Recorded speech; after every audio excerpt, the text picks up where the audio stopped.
Haay uummata qashtii akkam jirtan nageenyi rabbii isiniif haa baay'atu isinin jedha.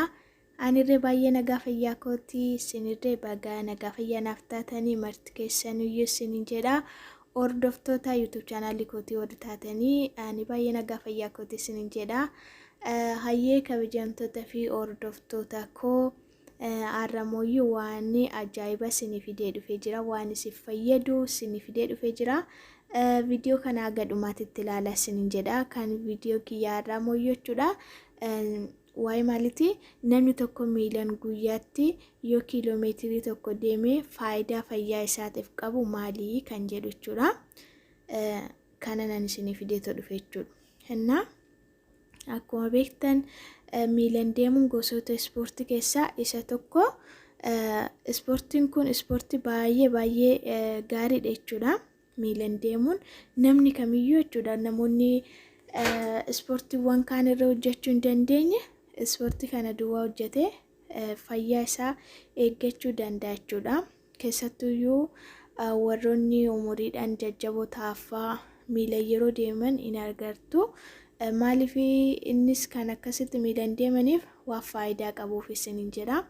Innaan namni kamiyyuu jechuudha. Namoota umuriidhaan jajjaboo ta'an duwwaa osoo hin ta'in namoonni kamiyyuu miilaan deemee jechuudha faayidaa kana argachuu danda'a jechuudha. Gaafa miilaan deemtan faayidaa hedduu irraa argattan jechuudha. Kiiloomeetira tokko kan ta'u yeroo miila keessaniin deemtan fayyaa keessaniif faayidaa guddaa argattu jechuudha. Innaa faayidaan kunis immoo maalii yoo jettan tokkoon isaa isinittiin himaa faayidaa 10 irraa arganna. Gaafa miila keenyaan deemne faayidaa 10 arganna. Faayidaa 10 kun maal akka ta'e tokkoon isaa isiniif himaa isin jedha. Na waliin turaadhaa. Warroonni haaraa taatan subscribe godhaa video kana. Warroonni immoo subscribe naaf gootanis galatoomaadha. Akkasumallee videoon kun yoo isinitti tole immoo like gochuu hin dagatinaadha. Na share irree naaf godhaa isinin jedha please. Okay, tokkoffaa irratti gara barumsa kiyyattoon deebi'ee tokkoffaa irratti jechuudha. Namni tokko miilaan guyyaatti yoo kiiloomeetira tokko deeme faayidaa inni irraa argatu tokkoffaa irratti sukkaara qaama keenya keessaa argamu madaalamaa godha jechuudha.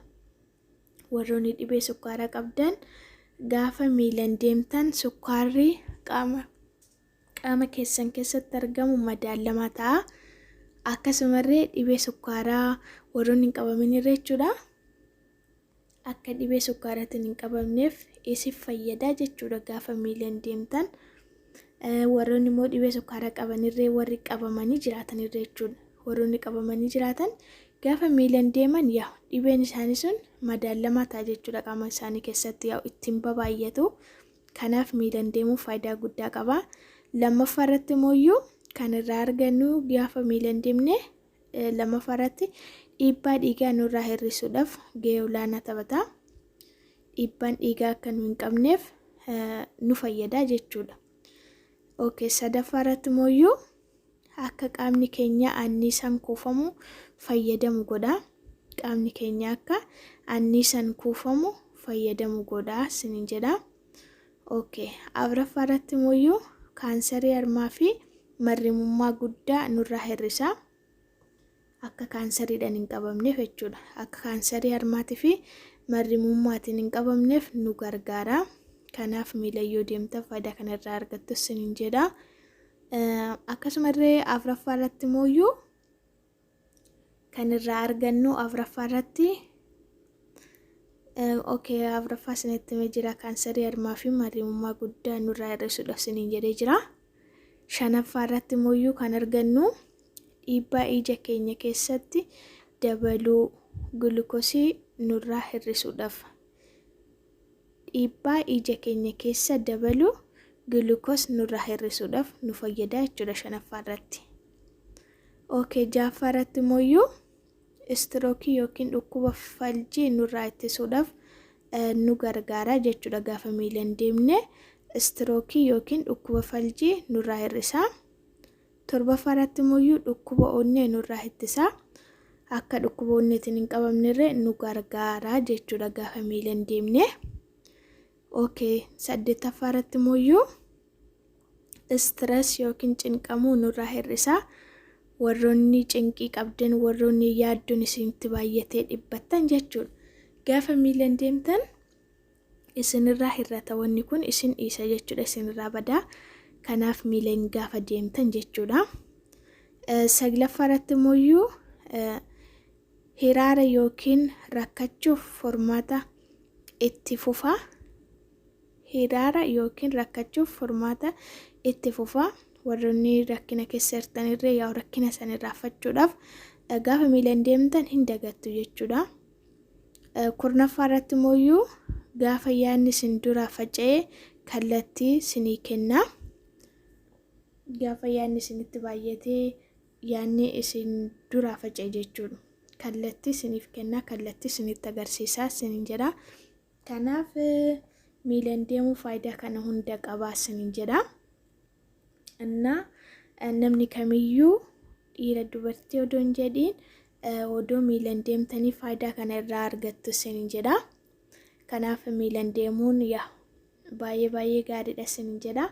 Faayidaa kurnan kana irraa argannaa gaafa miilan deemnee gosoota ispoortii keessaa isa tokko waan ta'eef isiniin jedha. Qaamni keenya akka nuuf gaarii ta'utti jechuudha. Dhibee adda addaatiin irraa akka hin qabamneef nu gargaara isiniin jedha. Gaafa miilan deemne dhibee adda addaatiin hin qabamnu, qaamni keenya irree hin jabaata. Kanaaf miilan deemuun isinitti haa baru isiniin jedha. Faayidaa miilan deemuu kana fakkaataa isiniin jedha hordoftoota koo. Viidiyoon kun akka isinitti tolu abdiin qabaa isiniin jedha. Kanaaf yoo isinitti tole immoo laayik godhaa. Akkasumallee viidiyoo biraa immoo akka isiniif hojjedhuuf immoo na jajjabeessaa isiniin jedha. Viidiyoo kana laayik gochuudhaan akkasumallee sabiskiraayib godhaa warroonni haaraa taatanii. Warroonni sabiskiraayibiis naaf gootan hedduu isin galateeffadha. Akkasumallee laayik gochuu hin dagatinaadha. Viidiyoo kana gadhumaatti yeroo dhaggeeffattan isiniin jedha.